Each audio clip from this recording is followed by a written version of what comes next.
genitals on the 7-year-old's shoulder and asked her if she wanted to touch it. She immediately told her parent, who contacted the store, who subsequently contacted police. The entire incident was caught on surveillance.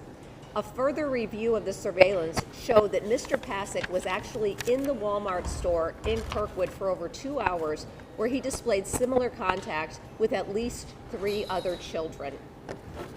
However, no other families have come forward. He was then seen leaving the Walmart the Walmart in Kirkwood and going to Target in Kirkwood. Clearly, at a minimum, there are at least 3 other victims. If you believe your child may be a victim, please contact Kirkwood Police or your local police department.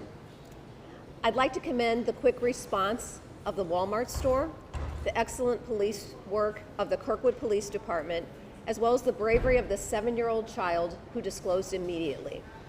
Does anybody have any questions?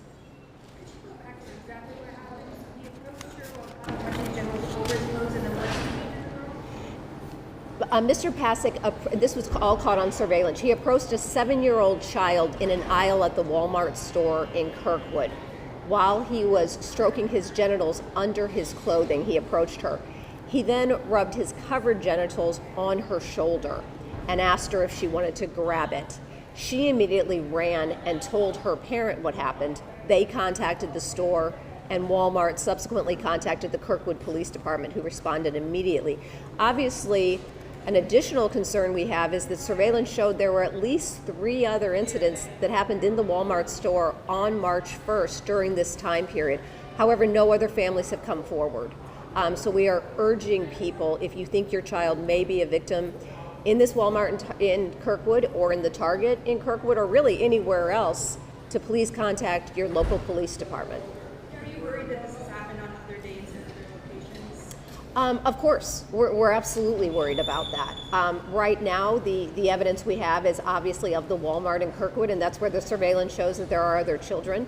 But we are concerned that this could have happened anywhere else, so we want people to speak to their children, and if so, please come forward. The other 3 victims that you mentioned, were they all at the Walmart or some at the Target? They were all at the Walmart in Kirkwood, and they were all on March 1st. The surveillance showed he left the Walmart and then went to the Target in Kirkwood, but the surveillance we have is at the Walmart. Do you know if he's a repeat offender or a sex offender at all? He has no priors. Do we know if he's ever done this before? Of course we don't, but he has no priors. Did he admit to anything? I don't know if there was a statement. Danielle Tarazi in our office is the prosecutor who issued the charge, and we also have the Kirkwood Police Department here. I don't know if you all have any other information, if he made a statement. Yes. He did not make any statements concerning the allegations, but he did admit that he was at the Walmart shopping at that day. Is he local? He is.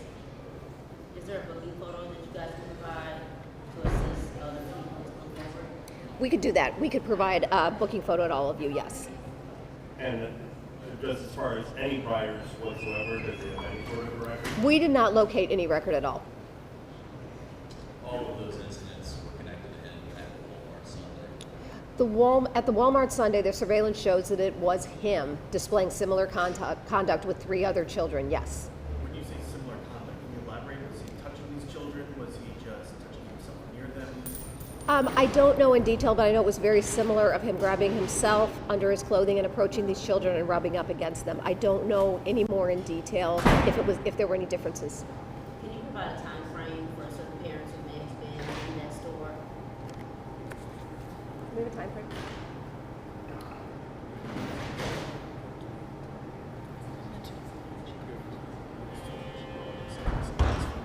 Just be safe. Go ahead. Yes. We believe that the timeline is around noon to 3 or 4 p.m. that day. Yes. Did you already say the age range for the other victims? That is what we don't know as of right now. Yes. The surveillance could tell that they were children, but we don't know the age range. We know the victim that we have in the charges that we've issued was 7 years old. What advice would you have for parents that might feel uncomfortable trying to have this kind of conversation with their children? Well, I would just suggest to parents, first of all, if you were at the Walmart in Kirkwood on Sunday, I'm sure it's going to be alarming to hear this, but just to talk to your children about the shopping experience and if there was anything unusual that happened. And if you have any doubts or any questions and think it may have happened, still contact police. We work very closely with the Children's Advocacy Center, that an incredible organization that does forensic interviews of children without any leading questions, and they can also talk to children. I advise, obviously, no leading questions. Don't suggest to your children that anything happened, but just to talk about a shopping experience. And if you're concerned that they say something that seems suspicious, to contact the Kirkwood Police Department. What is the maximum penalty or punishment you face? Well, the first count is enticement of a child, which is an unclassified felony. So in this case, it's an unclassified felony is 5 years to life. A B felony is 5 to 15 years. So these are obviously extremely serious charges. How were you able to identify him if he doesn't have a prior record? What was the process of seeing him on the surveillance footage and being able to connect him to his name? I do know that Mr. Pasick was arrested yesterday. As far as the details of the arrest, I don't know. I don't know if Kirkwood wants to add the details of the arrest or not. He was arrested at his residence. So he was arrested at his residence after being identified on video. He was arrested yesterday, and the charges were issued today. The importance of bringing people like him to justice. Well, obviously, the importance of bringing people like him to justice these are people that prey on our children. He was in a Walmart store where families are shopping, and he was very bold in going up to children in a public place, not only rubbing up against them, but asking them if they wanted to grab him or touch him. The bold actions of this predator, just like any other predator, is terrifying. And like I said, I'm sure there are parents who probably did some shopping all day on Sunday and are horrified to hear this. But again, we suggest that you just stay calm, you talk to your children about the shopping experience, and if you are concerned at all, they may be a victim, just contact the local police. And like I always say, disclosure leads to healing. Once anyone discloses, they are no longer anyone's victim. Was it, and I don't want to get into methods and whatnot, but I guess how do you connect him? You see him on how do you get from seeing him on that tape to arresting him at his residence? Well, first of all, the child also identified him in a photo lineup. But you're asking how the police, well, first of all, the child identified him. They saw him on surveillance video. They were able to determine exactly who his identity was and go to his home and make the arrest. While we have it here, St. Charles County is supporting a criminal prosecution of the illegal gambling machines. Do you have a position on that? Thank you for asking that. Yeah, we do have a position on that. Our office is working in partnership with Catherine Hanaway, the Attorney General's office. These machines are illegal. Our most important goal right now is to give these store owners notice that these machines are illegal. We want to give them an opportunity to get in compliance, to get rid of the machines. If they can't move a 400-pound machine immediately, we suggest that they cover them up, they unplug them. We want them to have the opportunity to get in compliance and to get rid of these machines. But we are going forward with the Attorney General's office to prosecute these illegal machines. I'm very aware that there is legislation in Jeff City right now to legalize these machines. If that happens, great, so be it. Right now, they are illegal, and we will move forward with that. County Executive Page is warning about revoking liquor licenses for businesses that have some of these machines.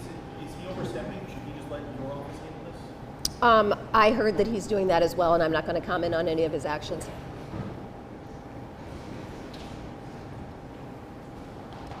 And you will be sending over the booking photo? Yeah, we can provide the booking photo for you, yes, because I do believe that's very important. Let me find out today how quickly we can get that to you, so parents can also say if they have seen this individual, Mr. Pasick, and if their children have. Absolutely, yeah. It's on the jail list. Oh, good. Okay. So it's my understanding it's on the jail website. Anybody else? And then how do you spell his name? It's Esmin, E-S-M-I-N, and Pasick, P-A-S-I-C. He's 33 years old and lives in St. Louis. City of St. Louis or St. Louis County? City. All right. Thank you all so much. Thank you.